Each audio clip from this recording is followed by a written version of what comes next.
Please welcome Research Designs, Addressing Causal Mechanisms in a Sea of Correlational Studies, moderated by Dr. Xun Liu.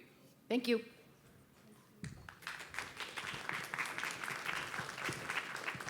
Kris, thanks so much for the introduction. And first, I'd like to welcome our panelists. I think we'll have a really strong panel this afternoon.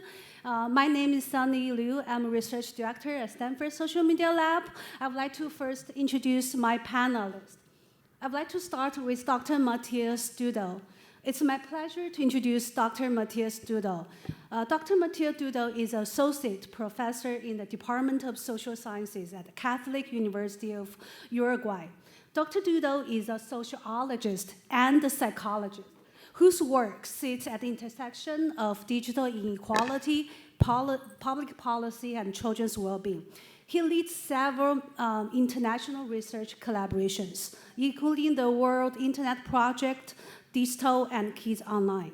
His research has shaped both national and international policies on digital inclusion, online safety, and children's digital rights. As a consultant to Uruguay's National E-Government and Information Society agent, he has led the design and the implementation of the country's official ICT service, laying the groundwork for evidence-based digital policy. Critically, Dr. Dodel brings a global South perspective that pushes us to think about confronting important questions that about representation and equality. It reminds us that the efforts to understand screens and children should go beyond global norms. We have to really think about global context, regional context, socio-economical equalities, and the lived experiences of children and families across the world. We're really fortunate to have Dr. Dodel join us today. Next, I would like to introduce Dr. Elizabeth Hoffman. Dr. Elizabeth Hoffman is Associate Director of ABCD Studies, which we heard a lot in this Congress in the past couple of days.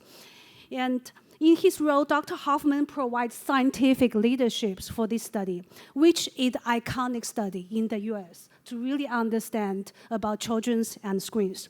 With over 2 decades experience spanning federal science policy, neuroscience research, and international education, Dr. Hoffman brings an unparalleled perspective on adolescents' brain development and public health.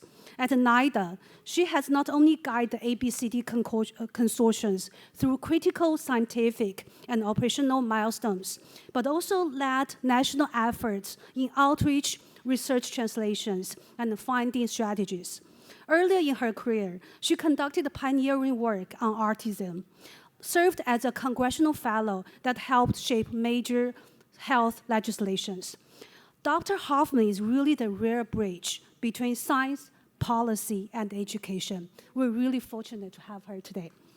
Last but not least, let me introduce Dr. Thomas Robertson. Dr. Robertson is Irvine Schumann, MD, endowed professor in child health at Stanford, where he holds professionalships in pediatrics and medicine, with courtesy appointment in epidemiology and population health in the Division of General Pediatrics and Stanford Prevention Research Center. He directs the Stanford Solutions Science Lab and the Center for Healthy Weight, and co-direct both the Stanford Screenomics Lab and Home Screenome Project. Across all those roles, Dr. Robinson has advanced innovative, high-impact methodologies to understand and intervene on the drivers of child and adolescent health. Dr. Robinson originated the solution-based research paradigm. He's known for his pioneering work about obesity prevention and treatment research, including the concept of stealth interventions. His research critically meets real children and family in real-world settings, making the results relevant for clinical and public health practice and policies. Perhaps most important to this panel, Dr. Robertson has been the forefront of developing and evaluating behavior interventions using rigorous experimental designs, and is a leader in integrating digital trace data into health and behavior research. His work exemplified translational science that is both methodological rigor but also deep grounded in public health relevance. We're fortunate to have him join the panel. With such a strong panel of experts, today we focus on not what they study, but how they study it. All of us audience come here with our own burning questions about screens and children.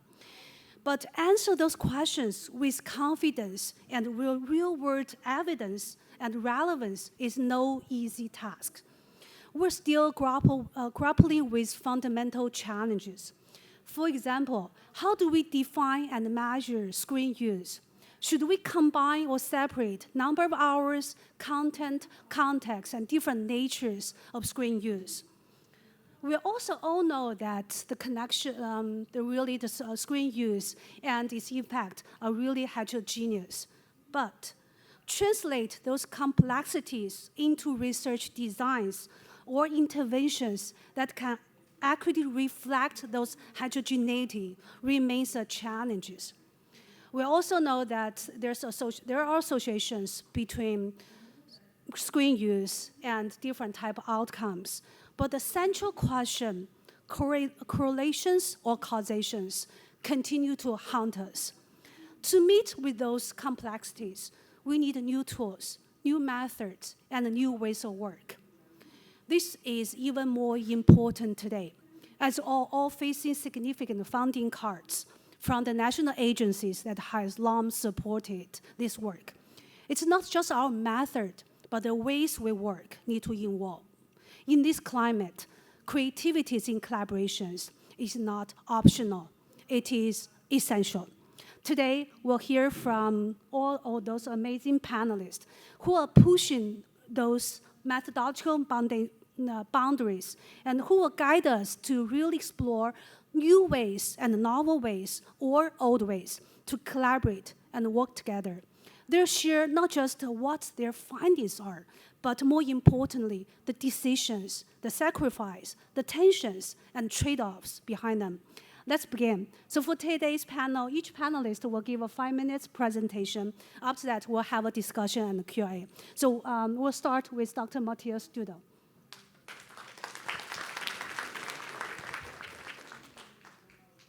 Thank you. Good afternoon.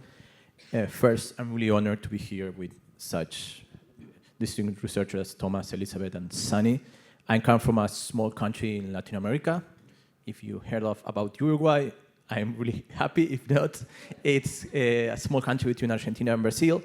And even if the name of the panel is on research methods and state of the art, I would try to argue also for traditional research and why it's needed in places where, even if playing with the name of the panel, across the sea where even correlational studies are not as prevalent.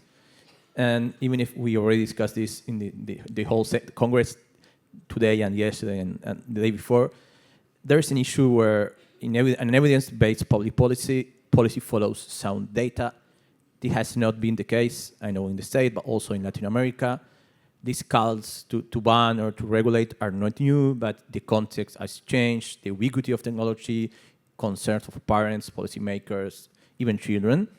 The thing is, across the world, most regulatory models are being developed here in the North, in the States or in Europe, and they cascade into countries with less technological infrastructure.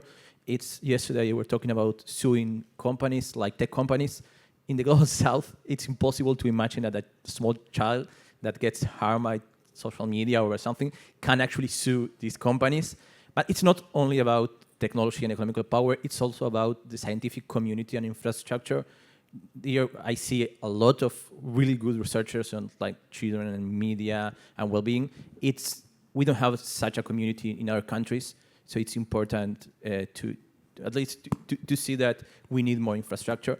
And also, in this kind of discussions where any study or even any claim is used for or against, it's not like the debate we have this morning. It's like more screaming and saying for and against.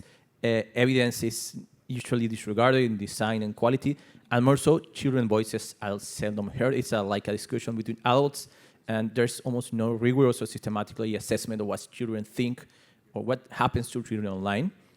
And the thing is, correlation, even if not sufficient for causation, is necessary. So my point is that we need good cross-sectional data, at least as a starting point. In the majority of world countries, we lack basic information about what's happening to children online. We most of these things, the problems of risk, the good things, the opportunities, the benefits for the well-being, but also which kind of population or groups are more at risk. So my claim is, my argument is that external validity is also relevant. We don't need to forget about that. Most good studies that were reviewed in this conference by the most meta-analysis, they come from the US and Europe. They are not based in Latin America, some of them in Asia, but not in our regions. And also, Lucia Mashis told yesterday that SES is not a focus of this kind of studies.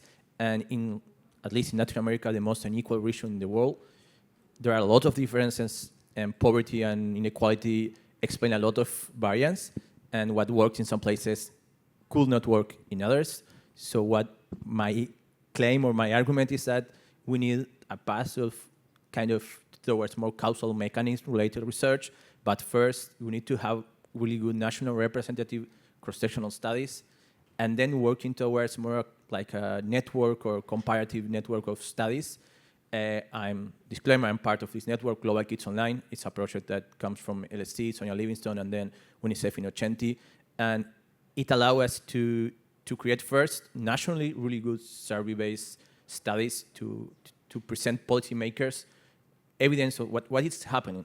Like not what they think is happening, but what children say that happens to them, but also to create a really strong community of researchers across nations. In Latin America, it started with Brazil, that they have a way to fund this kind of studies, but then Chile, Uruguay, Argentina, Colombia, Bolivia, Costa Rica, several countries, for the first time we have data on what are children doing online. It's really basic, it's really low-tech, it's really like traditional in terms of service, but it's really important. There are other projects like Disrupting Harms is kind of a sibling with the more dark aspects of internet risk, but start to building communities. I think after that we can go toward more longitudinal studies.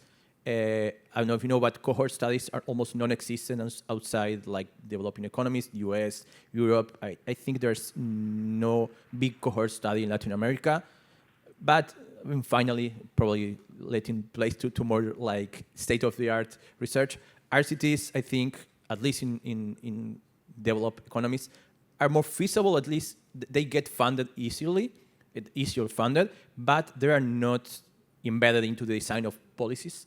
I think another claim that I want to make is that we need to convince policymakers and funders that like impact evaluations need to be not an afterthought, but like embedded into the design of these kind of projects. I think there's not a lot of research on the effect of banned schools. There are people studying, but less on the effect on literacy programs and like interventions, like trying to more positive effects on the internet. They are not, at least if they exist, they are not well known in Latin America. And just that's the last point. We need to create good national studies, a network of researchers across comparative studies, and finally to try to embed like RCTs into the design of some policies that are actually being implemented in the Global South. Thank you very much.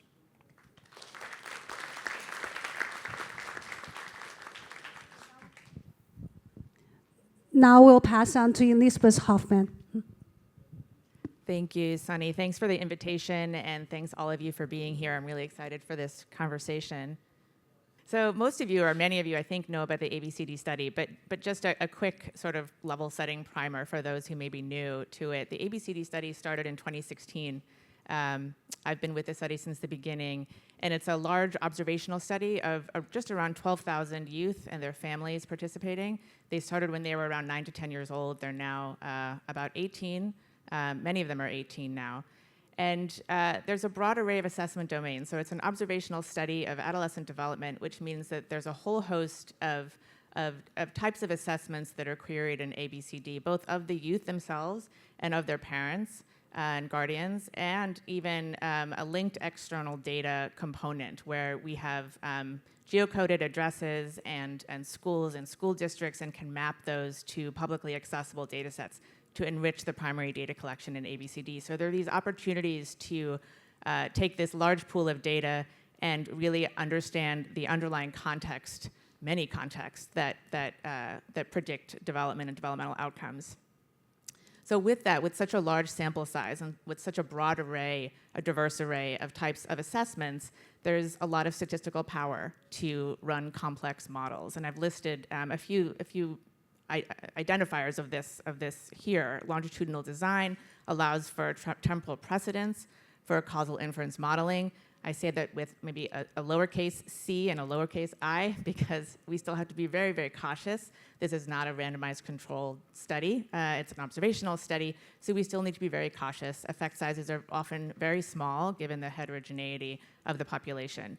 But there is rich multimodal data, a rich mental health assessment domain, a neuroimaging component looking at structural brain development as well as functional brain development, cognitive outcomes, environmental, as I mentioned earlier, and so on. And even an embedded natural experiment, which of course wasn't anticipated. But with COVID, we had already the entire cohort enrolled in ABCD, and we were able to then look at pre measures before pandemic, as well as pandemic-associated outcomes, and then as we're in the tail of the pandemic, we hope, looking at outcomes then that are influenced by experiences during the pandemic. So with respect to the topic of this panel, there's a whole host of evidence that screen use correlates with many things, including attention problems, including mental health, depression, sleep outcomes, which is very valuable and I think provides opportunities to do empirically driven randomized controlled trials through exploratory research, through correlational analyses, but identifying what's causal, what's bidirectional, and what might be a third variable artifact that we can learn through mediation analyses, for example, is really central to understanding how screen use impacts development and vice versa. So we have to, of course, be careful about how we're framing that causal model in the first place. So just a quick overview. Many of you probably know this by now, but again, just some level setting. So there are a lot of different ways that we assess screen use in ABCD and that are listed here. So there's subjective reporting. This is by the youth and by the parent, although I'll say now that the kids, young adults actually, are around 18. The parent component of this is actually not, I think we're not asking the parents anything about their kids because parents don't know anything about their kids anymore at this point.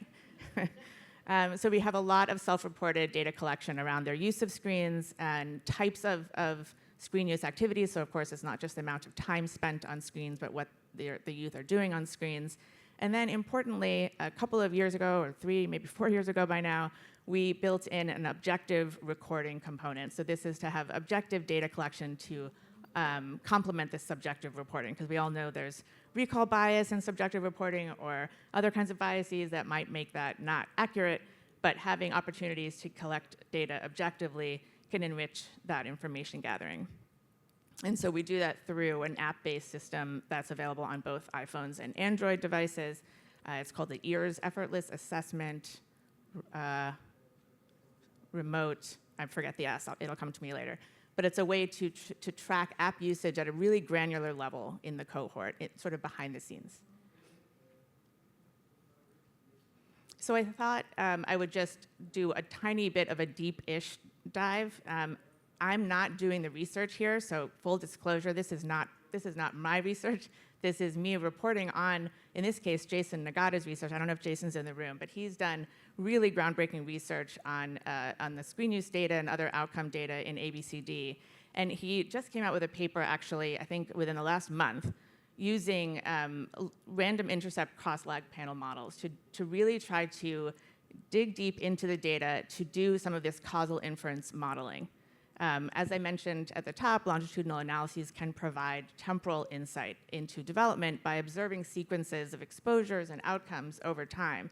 And if we build in a model that can help us to tease that out, we can be better positioned to understand what may be causing what, if there is causality, and in what direction, and whether there might be other variables that are at play. So this model, this random intercept cross-lagged panel model, it's a mouthful, but it basically is measuring 2 or more variables at multiple time points. So again, having this temporal sequence to look at longitudinal outcomes. There are autoregressive paths that are built into the model, so each variable predicts itself at the next time, which captures stability over time. So we can look at what somebody's baseline social media use is, for example, and how that might fluctuate over time.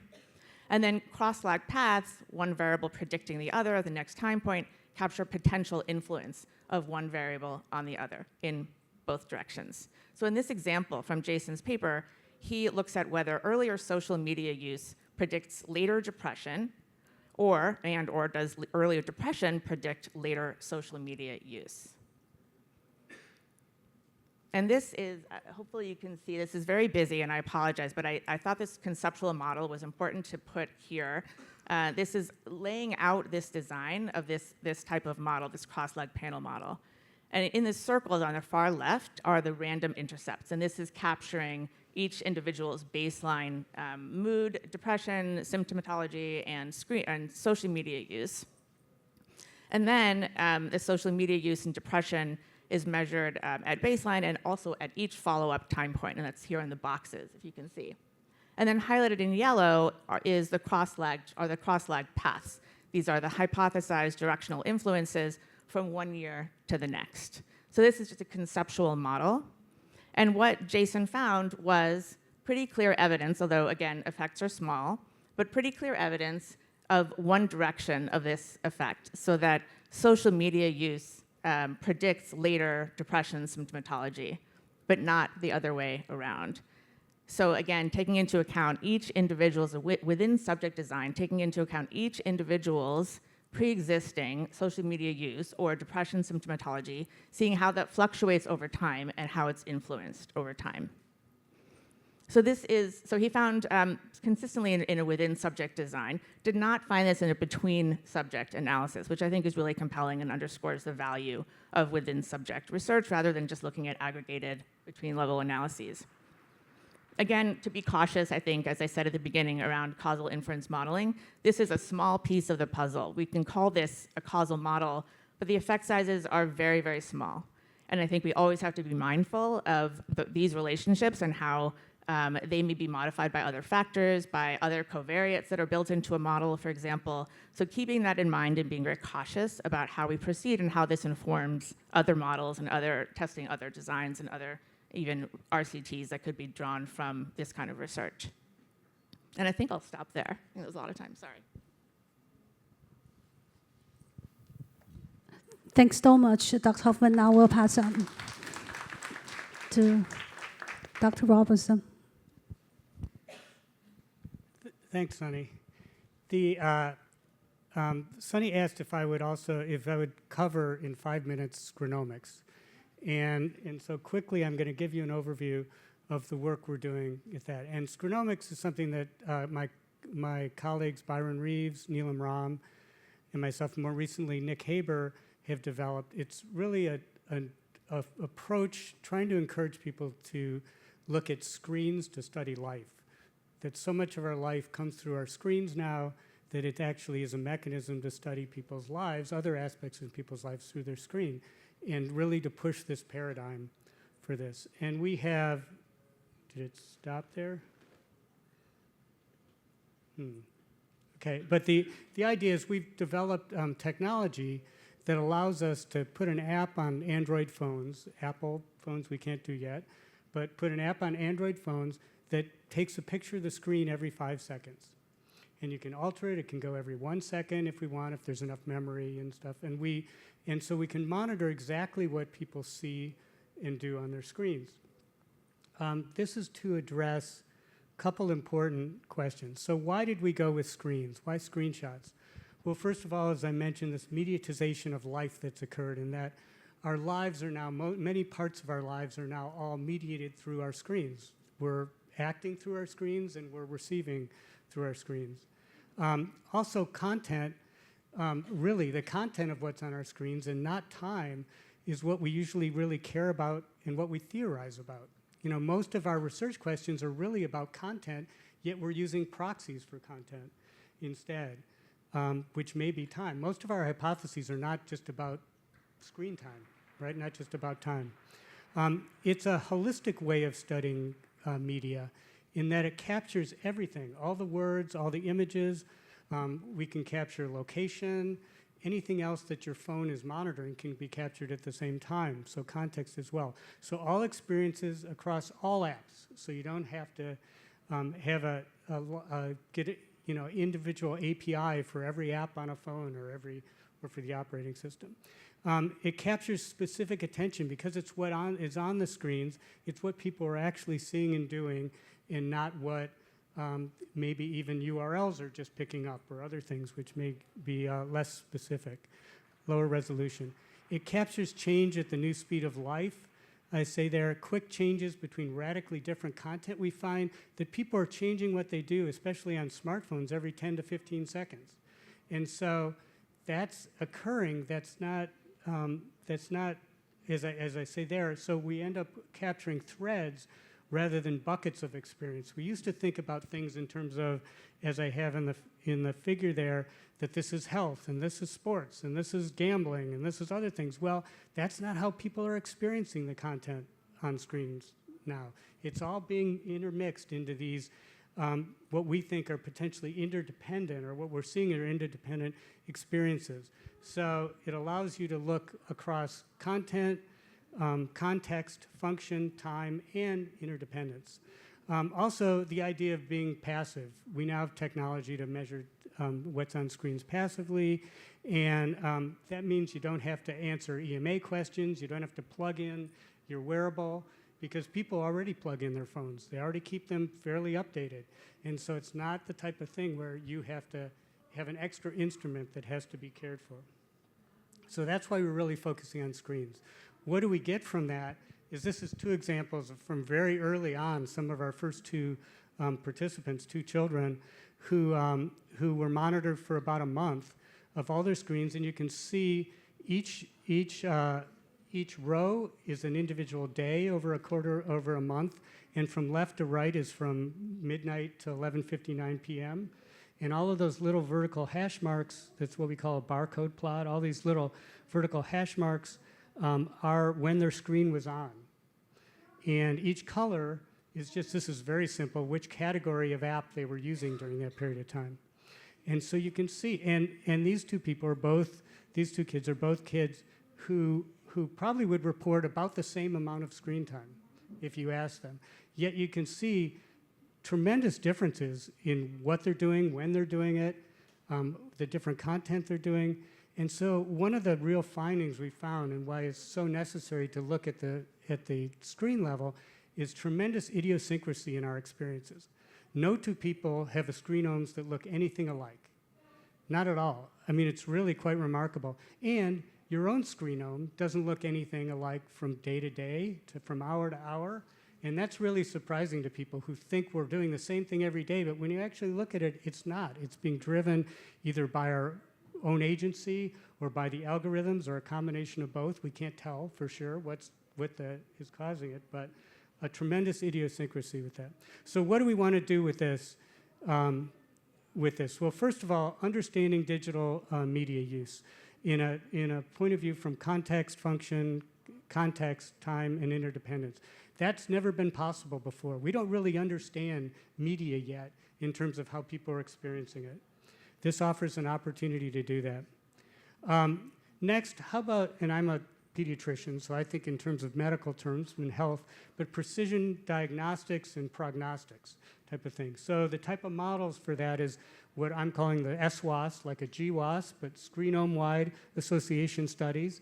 And those are the type of things that would be like the model you're seeing now being done that Jason did for with the multi-level modeling in ABCD, but linking screenotypes to phenotypes, and both between and within individuals. And we're finding particularly important to look at within individual, even N of 1 studies, type of thing, which goes back to sort of our history of how we develop a lot of scientific theory in the first place, through individual sort of case studies.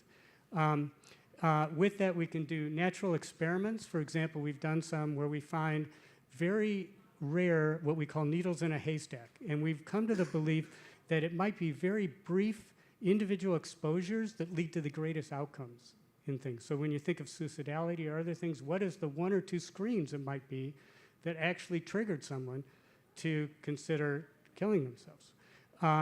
And so, for example, we've done some studies with payday loan ads, which are very rare in low-income populations, in adults, where we can go through an entire screenome, see where they received a payday loan ad, and then look at their media content before it and after it, and how it changes the types of things that they search for. It actually changes what they change in terms of their future orientation versus past orientation of their text and things like that.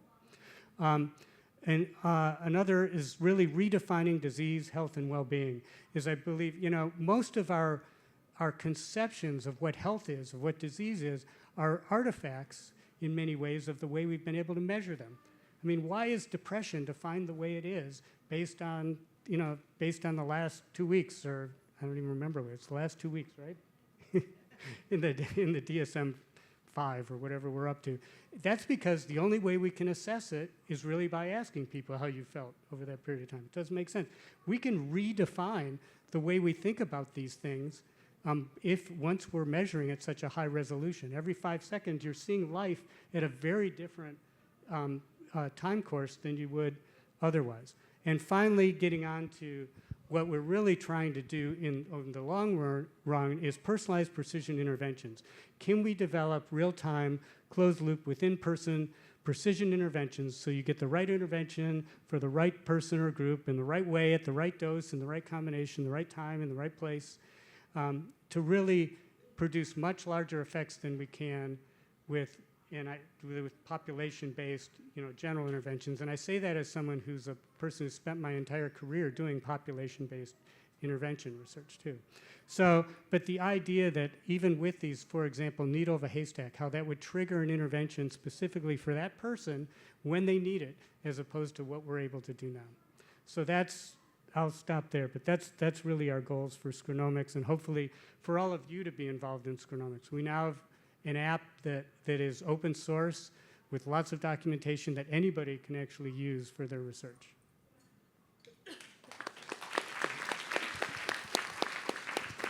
Thanks so much. What a feast for all those amazing different methods.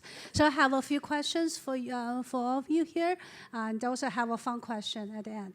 So the first question I want to ask is, so what's your burning questions relates to screen and the children? So I think we can start with Elizabeth and then Pat. Thanks. I would say really capturing, I think listening to Tom talk about the Screenomix app, thinking about how to get as granular as possible with and understanding the nuances of screen activities. So thinking about social media use, for example, we think of that as its own bucket. Again, that's not particularly informative, and you could probably argue that almost everything that we're doing online is some form of social media. So what does that mean, and how does that how do we capture that effectively in youth? And then thinking about sub-cohort analyses and trying to understand, for whom and under what conditions is this kind of activity harmful or helpful. We can think of a lot of examples where social media activity, defined in the traditional sense, I guess, Facebook, Instagram, TikTok, whatever, kids going there on YouTube to get to find a safe space online, right? They don't have that safe space at home or in school. And they go there and they get what they need to feel safe and to feel heard. And so I think there's a deficit framing, I think, that we need to move beyond. I think that there are opportunities to get at that level of nuance and granularity, doing sub-cohort analyses, focusing on precision medicine approaches that Tom described as well. So that's a big burning question, and I guess it's more of a methodology, but that's sort of what I've been thinking about. Hello, it works. So I completely agree with Elizabeth. Another question that kind of haunts me is we have more evidence regarding this than actual interventions that work, I also tend to work on digital citizenship and digital literacy, and I think we are lacking not studies on the effects of bans, but studies on the effects of programs like for more pro-social use and the good things on the internet. I think they are not as systematically assessed than like yes or no kind of programs, and we don't know which programs work best. Probably nothing works worse than something, but trying to assess like a good literacy or citizenship program that works and for whom they work. And I think we need this kind of really granular measures, but also try to see like between banning and everyday use. The debate was really good. The banning school debates was really good. No one was proposing like full use whenever you want. Like anything can be destructive in class if you don't regulate that. But what actually works for children well-being online, and also perhaps what children think that being like that's good for them online, and which kind of programs help to that. I think that's, at least in my case, to inform policymakers on that they're doing regulations that can affect severely the life of children. This is also a critical question. It's less like perhaps like more sophisticated in terms of methods, but I think it's critical in terms of what can we do. Okay, this is risk. There are some risks. There are some benefits, but what can we do that actually helps children? Thanks. I think you're going to see some commonality of themes here too, to me the burning question is what works in general, and that's what I think about from a public health perspective as well. And about 20 years ago, I proposed something called the solution-oriented research paradigm, and that was the idea that too much of our research was focused specifically on finding the causes of problems and not the causes of solutions, and that we could produce faster or better health more rapidly if instead we didn't have to first go through that process of studying etiologies of bad things happening, and we went and studied directly the etiologies of positive outcomes. And you can do that, and we do that in a lot of our obesity prevention studies. We did that in reducing our screen time studies back before phones existed. Even in the late 90s, we started those studies where we developed interventions to reduce screen time, and we did randomized trials, and in doing those, and then measured the outcomes. We didn't have to prove that screen time caused obesity or that screen time caused aggressive behaviors, but we could demonstrate that an intervention to reduce screen time reduced weight gain, and it reduced aggressive behavior on the playground. And in doing so, I didn't have to argue. We didn't have to argue with industry saying, you're evil, and they're going to bring up all these studies saying, no, it's just correlational and all that stuff. You haven't proven anything. It was only in that population. We could say, we don't care if it causes it or not, but look, here's an intervention to reduce it that makes people better. And so it gets you away from some of that. So I'm a real believer in studying directly what works, not necessarily what causes bad things, but what works. It's not saying we should stop doing all ideologic research and basic science research that leads to that, because or epidemiologic research for that matter, because a lot of that leads to the hypotheses we use to develop solutions. But in the meantime, we already have a ton of solutions. In this room, everybody has their probably 10 favorite hypotheses of what they would like to test as a solution. In fact, we have entire books of guidelines and things that make recommendations for parents and policymakers. Those are all hypotheses that can be tested in a solution-oriented way.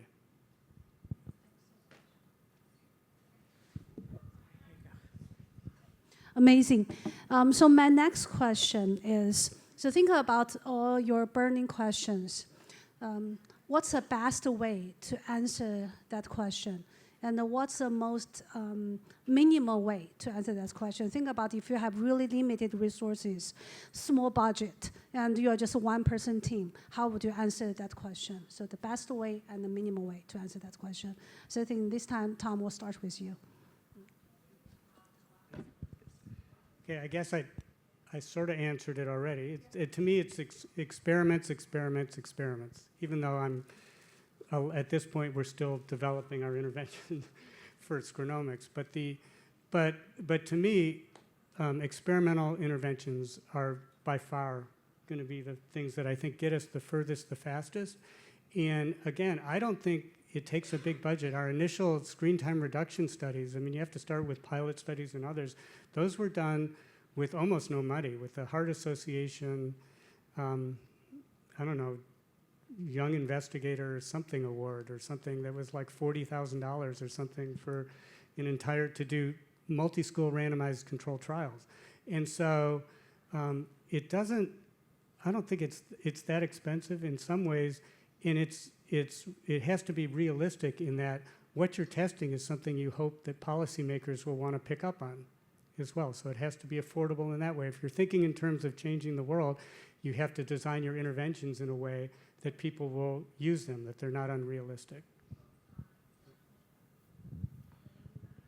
Okay. I think one of the key issues has nothing to do with the actual research, but as I said, the building of a scientific community that actually can continue the work of one or two studies. This is based on service studies, but when this Global Kids Online project was kind of implemented in a country without a scientific community or like human capital that was able to do something with the study, there was a really good report, there was really good press releases, but then afterwards, everyone forgot about the study and they didn't have even updated data on what happens online. And in our experience, here you have a big community. You need to understand that you are privileged in that sense. But perhaps in smaller localities or in smaller countries, the baseline, I think, should be looked to have like people who are like who are capacitated in methodology, and they're able to conduct the study, also to translate the studies to policymakers. There's a huge gap on this, and we need to be able to not scream louder, but most people without scientific background, they are having claims on these issues, and we need to be able to establish a community that it's okay to do evidence-based public policy. I know it's less state-of-the-art research again, but in my experience, that's one of the most difficult things. I think I agree with you. In some countries, we don't do enough RCTs, but this part of the reason is we don't have a community who has its experience on experiments and this kind of stuff. But building a community, I think, is critical for doing the next step in terms of actually doing something after the studies. Thanks. I will just add, I mostly have questions than more than answers, and the question that I keep coming back to is, how do we know when something is ready to be translated and to be informing development of policies? Because I see sometimes policies being developed, I think we all do, that are maybe premature or misguided, or the science isn't being, in the first place, communicated effectively, appropriately, rigorously to inform development of policies.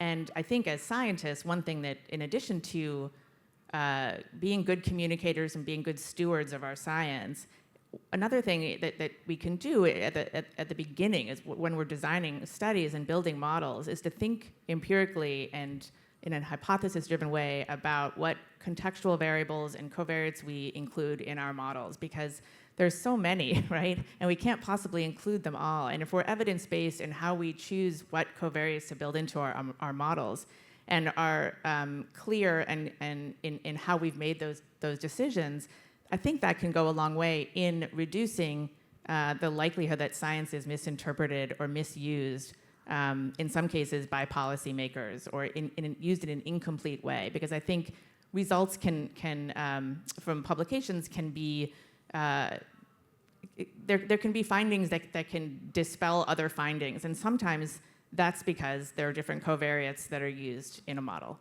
And so different conclusions are drawn, and we think, oh, well, that finding is no longer, that's been disproven or that's no longer supported. But then when we look deep under the hood, we see, well, it was a different set of hypotheses and covariates and variables that were included in the first place. And so there's really not a one-to-one comparison.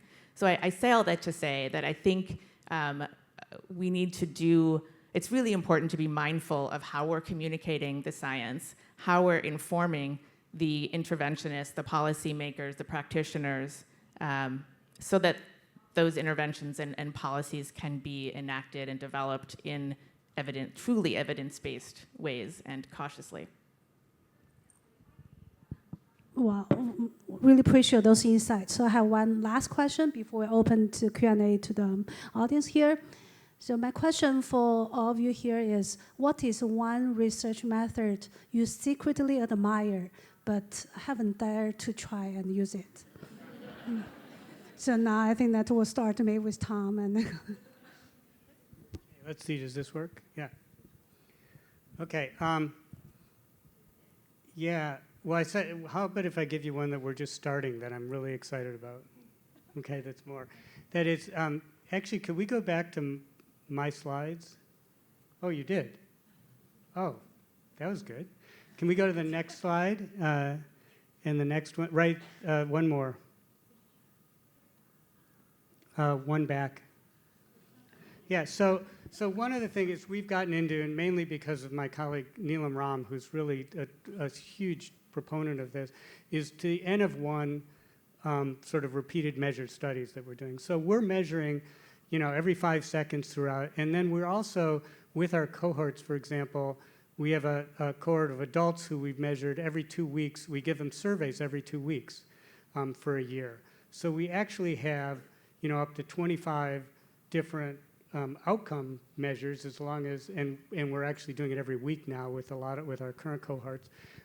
So we're able to look at individuals, single individuals, and look how they change over time, and look at those relationships. And these N of 1 studies, which has also gotten more popular in medical fields as well, is, for example, this is a demonstration we did with mental health and media use. Do they relate? And we just took 6 components of media use that were pretty generic. I mean, not even related to content, but really related to the way that people do use their phones, and then looked at 5 different components of mental health and did this canonical correlation analysis with individuals over time so that everybody had their own unique measure of mental health and their own unique measure of media use, and then it maximizes for how those relate. And the way it does that is we believe that everybody is going to manifest themselves differently. Their mental health is going to be different for everybody, and the effects of media on mental health may be different as well as their media use. So go to the next slide, please. When we did this, we found, this is just one example, these incredible correlations at the within person level from time to time between those just sort of generic media use measures and their measures of mental health. Each person has their own correlation, their own outcomes. So as you can see here, if you know the literature on screen time or screen use and mental health, you're seeing, at fairly correlations closer to 0 than anything else in a lot of them. And some meta-analysis that suggests they are 0. And here we're finding correlations within person of 0.8 to 0.9. And go to the next slide. You can see we did it for 5 different people. Oh, no, sorry, next slide. Oh, or one slide back, 2 slide back. There's one with 5 of them on it. One more slide back. Yeah, there it is. Right, that's the one? Yeah, so you can see this is across 5 people, and 4 of the 5 were actually significant correlations. But just looking at 5 people who had sufficient data, not chosen because we thought that they were particularly high risk, you see these changes with really high correlations between them when you're looking at the within-person thing. So I'm starting to become more and more of an advocate for these N of 1 approaches where you have tremendous numbers of measures in smaller numbers of people, what's been called small data instead of big data. I cannot add anything more for this. This is really interesting. In my case, it will be really interesting to have core studies in other regions of the world to see if some of the findings that you have are idiosyncratic of the US or Europe, or if actually there's some universal factors on children and screens, or in different countries with different regulations and different roles of governments, there are some difference. We were discussing this before in our discussion, but as different countries have different regulations in terms of forbidding sport betting advertisement or children use, that has an effect on the that interacts with the screen time, or it doesn't, or if you have more access to laptops instead of just smartphones, it changes the impact of screen time. I think one of the only ways you can start to do that is by using natural experiment, but across the globe, trying to see if different really broad policies or regulations can change these kind of interactions. This is a universal thing, or it depends on the context, on the bigger picture on the country. I don't know, but that's I think an interesting hypothesis, and we need international comparison data on these kind of things to see if it can be US based and it cannot. I don't think it's all US based, but some of the things may be idiosyncratic, and we need data across the globe. I don't really have anything else to add. This is really incredible to hear from both of you. The only thing I would say, and we talked about this earlier, I recently heard about just thinking about feasibility of doing these kinds of studies and the economics involved and the supports, and thinking about the value of doing global international collaborations. There's a global community, some of you may have heard of it, in a group called the Psychological Science Accelerator. And it's a global network of psychological scientists interested in doing research on a whole number of topics, not just screen use, in fact, very broad array of topics. And it's a way really to leverage international collaborations, leverage sort of the democratization of science, and enable researchers across the globe to collaborate together to empower the research. And so I just wanted to make that plug because I think it's really interesting. I think it's really a valuable tool, especially in this climate. So I just wanted to make sure you all knew about it. And if you do know about it and have used it, I would love to hear your experiences. Okay, great. So I think maybe we have quite time for maybe one more question, or even no. Okay, but you can feel free to, I think that's our time up, but feel free to just come to grab those kind of brilliant minds and ask any question you have matter. Thank you so much for the panelists, and also thanks for this for being here.